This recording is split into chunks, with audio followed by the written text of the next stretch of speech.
The thing that almost killed me and the thing that's supposed to keep me sober are the same voice in my head.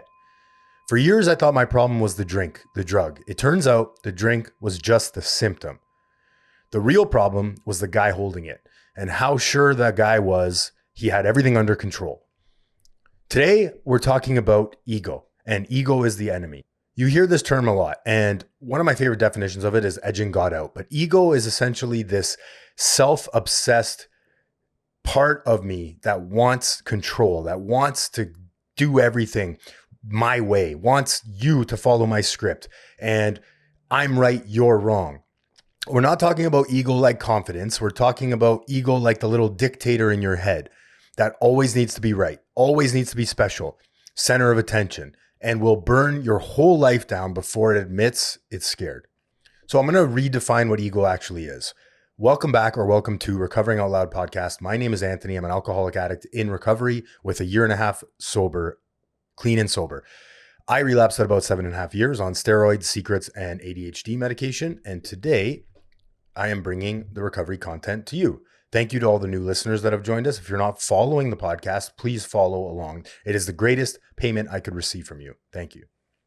Most people hear ego and picture the loudmouth, arrogant, cocky, thinks he's better than everyone. That's one version of it, but that's the easy one to spot. The definition that changed things for me. Ego is just self-centeredness. It's the belief that it's all about me. Full stop. I am the center. I'm the main character in every situation I walk into. I am a legend in my own mind. Nothing else matters but pleasing me. This means that ego has two faces and they trade shifts. So there's the top of the seesaw. I've got this. I'm different. The rules don't apply to me. I don't need help. I'm going to figure this out. And then there's the bottom of the seesaw. I'm the worst. I'm broken.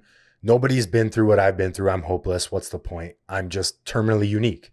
And a lot of us come into the recovery with this version of ego, this attitude that I'm unfixable. I'm not worthy of help. I'm different than everybody else. Yeah, you guys all got this recovery thing, but it's not going to work for me.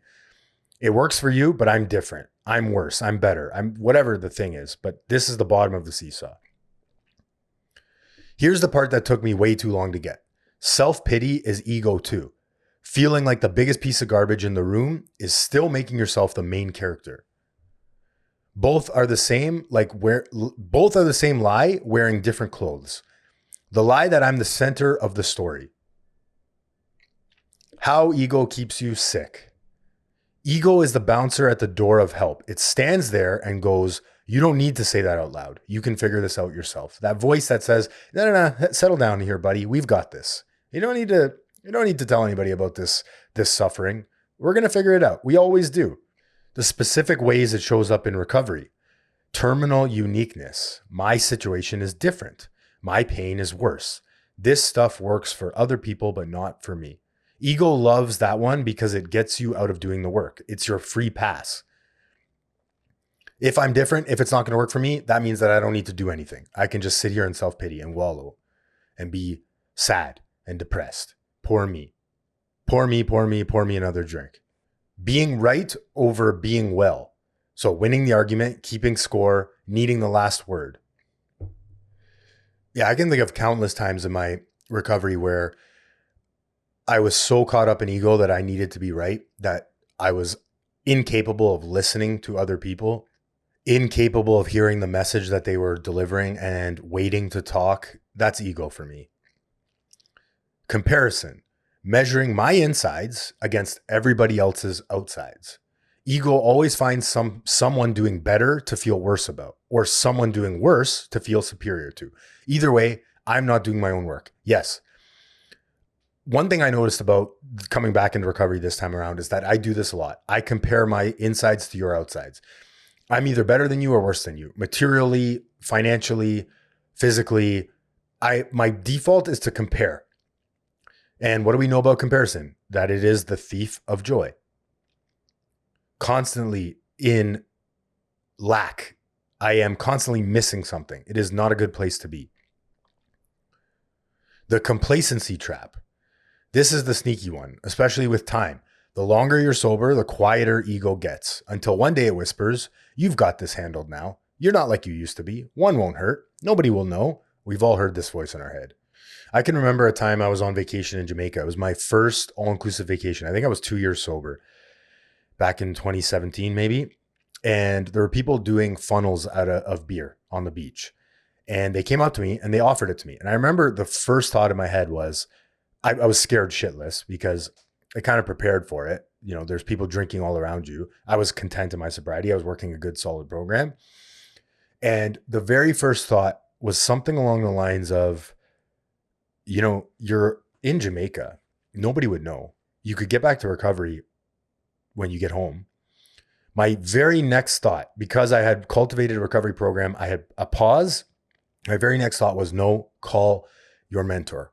Call somebody else. Talk about this. Say no. Think about, play the tape all the way through. And that's what I did. I played the tape all the way through. And I made a joke saying something like, oh no, if I drink that, I'll be stranded here in Jamaica finding meth in some crack house somewhere. And it was probably true. I probably would have done that if I took that drink. I don't know. I'm glad I didn't. Ego and resentment / relapse. Ego keeps a ledger. Every sight, every slight, every person who wronged me, every unfair thing, ego files it and charges interest. Resentment is basically ego that got its feelings hurt and won't let go. And resentment is where a lot of us go back up. Yes, this refeeling. I cannot afford the luxury of a resentment today, like the dubious luxury of normal men.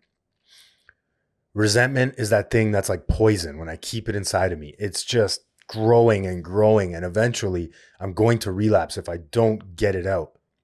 It has so much power when I'm refeeling that emotion. My ego is hurt and it wants to get revenge. And I'm reliving what I said to that person, what I should have said to that person. I'm having arguments in my head now with people. This happened to me yesterday in the elevator in my building. Some guy did something that was pissing me off. He budded the whole line for the elevator and he got in the elevator before everybody else. And it just irked me. Another guy, I was on fire yesterday. I'm happy I didn't spin out. Another guy was complaining about the elevators and how shit it would be to live in this building and this city is too busy. And that irked me. My ego got hurt. A recovered spiritual version of me would just let that pass and kind of laugh and say, oh, you know, that's just not my experience in my head. I wanted to embarrass this guy. I didn't. But the guy that budded the line in the elevator, I said something like, oh man, you must love elevators, eh? And then I said, I fucking hate elevators. And for some reason, that thought plagued me for hours after. I was like, oh, why did you say that? I should have said this. And I'm having arguments in my head. Ego, all ego. I'm the only one suffering. That guy doesn't even think about me. I'm the only one suffering. My ego would rather be right and resentful than free and wrong. And staying right and resentful is a great way to end up drunk. So here's the pattern. Ego gets bruised. I nurse the story of how I got wronged. Poor me. Then the story becomes a reason. Then the reason becomes an excuse. Ego builds the on-ramp back to the old life, one justification at a time. Yeah, simple, but that's how relapse happens. I got wronged. I'm justifiably angry, so I should be angry. Anyone would be angry. Don't you know? I got wronged. I was hurt. The story becomes a reason to go back out. The reason becomes an excuse. And then we're back where we started. And maybe it's not with drugs and alcohol right away. Maybe it's with other vices, smoking, shopping, lying, old behaviors. Eventually, I'm going to relapse. Resentment is powerful, man. The antidote. The opposite of ego isn't humiliation. It's humility. And humility gets a bad rap. People think it means thinking less of yourself, when it actually means thinking of yourself less, right-sizing, thinking of others more, being God-centered and other-centered instead of self-centered. Humility is to be teachable. I don't have all the answers, and that's okay. Right-sized. I am insignificant in the grand scheme of things. Just look at the stars. Look at the buildings. The universe is so big. Look at the globe. We are so small and insignificant. Doesn't mean we're worthless, but we're not as important as we think we are. So here's what right-sizing actually looks like day to day. Asking for help before I'm on fire. Ego waits until the wheels are off. Humility raises its hand early. Being teachable. Assuming the newcomer might have something to teach me. assuming I still don't have it all figured out, because I don't. And the day I think I do is a dangerous day. I always say this, but my biggest problem today is I'm right. I'm right. That's it. Closed-mindedness. I relapsed because I was closed-minded, plain and simple. I was not able to see things another way. I'm right. My plan is the best plan. You're wrong. Thanks, everybody. I don't need your help. I've got this figured out. Ego. It'll take you down. So we have asking for help before I'm on fire, being teachable. Next is service.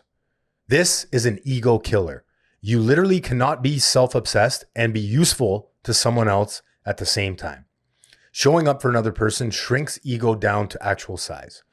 I can't tell you how many times I'm forced into service, helping a new alcoholic addict, sitting across the table, having coffee with them, when I've been in absolute turmoil all day. In my head, poor me, my life, financial problems, my life sucks. I'm not getting what I want. Attachment, unhealthy attachment to circumstances and outcomes, and things aren't going my way, expectations. And I sit down with somebody and I listen to them talk about how way worse their life is in addiction, and how they can't get sober, and how they can't get their family back. Their wife hates them. They have health problems.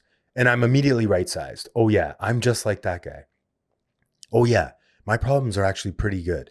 My problems are of my own making every single time. I don't have problems today. I have lack of perception. I'm not looking at things through a clear lens. I'm only seeing it through my ego. I try to leave my ego at the door today when I go places. It's hard, but it's rewarding. Next, we have get honest with someone. Ego survives in secret. It dies the second you say the true thing out loud to a person who won't flinch. Secrets keep you sick, man. Get honest about it. Find someone you can confide in and tell them everything. Call them when you have crazy plans and ideas. Tell them all your thoughts, your plans and ideas. Hey, can I run something by you? That'll squash your ego right away. Because now you're looking for outside help. Now you're admitting maybe you're wrong. Maybe I'm wrong. What a powerful sentence. I don't get to think my way out of ego. I've tried that many times. The only thing that's ever worked is action. Asking for help. Doing something for somebody else. Telling on myself. I used to have a counselor that would say, blow up your spot. Tell on yourself. Ego hates all three of those things. Ego is the enemy, but it's not going anywhere. I'm not trying to kill it. We're just deflating the ego. Recovery is an ego deflating process. That's the goal here. Deflate the ego every day. You got to start from zero every day. I'm trying to notice it faster and stop letting it drive the bus. Surrender. Let go. You don't always have to be right. You're probably not right a lot of the time, and that's okay. You don't have all the answers. I don't have all the answers. What a gift. I can learn more from other people now. The pressure is off. I don't have to be right. I don't have to have all the answers. The goal was never to become an egoless saint. We are not saints. The goal is to catch the voice a little quicker every day, to hear you've got this and go, nope, I really don't. I don't got this. I need help. I need someone. That's it. That's the whole thing. My ego almost got the last word. Every day I stay teachable. I get to write a different ending. It's all dependent on your action, man. Stay teachable. I don't have all the answers. Humility. Maybe I'm wrong. Maybe someone else has a better perception of this situation. Maybe I can talk to someone who's unemotionally involved and get a better answer. I've come to a realization lately that the reason I don't want to do a lot of things in recovery and not feeling like doing things is because I have expectations about how my life should be going. I was reading Emotional Sobriety last night, which is a great book, The Next Frontier. Highly recommend. It's stories of how people overcame their, got emotional sobriety under control. And one of the most powerful lines I read was, my life is better when I don't do things. And what I mean by that, what they meant by that was, I don't send that email I should have, or text that I shouldn't have sent. I want to send. I don't freak out in the elevator when that guy pisses me off. The less I act on my impulses and my ego and my emotions, the better my day goes. The more I think about what I'm going to say, is this helpful? Before I say it, the better my day goes. I had a mentor tell me once, KMS, remember KMS, keep mouth shut. A closed mouth gathers no foot. I love that. Think about what you're going to say before you say it. Think about your reaction. Is this emotional? Am I acting out of emotion right now? Or is this a helpful reaction, helpful response? Am I going to be of service when I do this thing? Does this help anybody? Do people want to hear my opinion? Usually it's no. Everyone has an opinion. People usually don't want to hear your opinion. But I think everybody does, and that's ego. Ultimately, service and helping the next struggling, suffering alcoholic addict is going to deflate your ego quick, because it puts you in a place where you realize that it's not that bad, and that you're spinning stories, and that I am the same as everybody else. It right sizes me in recovery. I'm just like that guy who's struggling to get 1 day sober. I've been there. I know how it feels. If I can help him, I'm stepping out of my shit and into his shit. That'll squash your ego real quick. The best kind of service too is the service that inconveniences you, right? Service means little when it's convenient. Friendship means little when it's convenient. You could even say marriage, relationships in general mean little when they're convenient. Go out of your way to help somebody. Inconvenience yourself. Answer the phone when you don't want to. Call someone when you don't want to. It'll change the course of your day and potentially the outcome of your life. If no one has told you this yet, I love you. And remember, recovery is simple, not easy.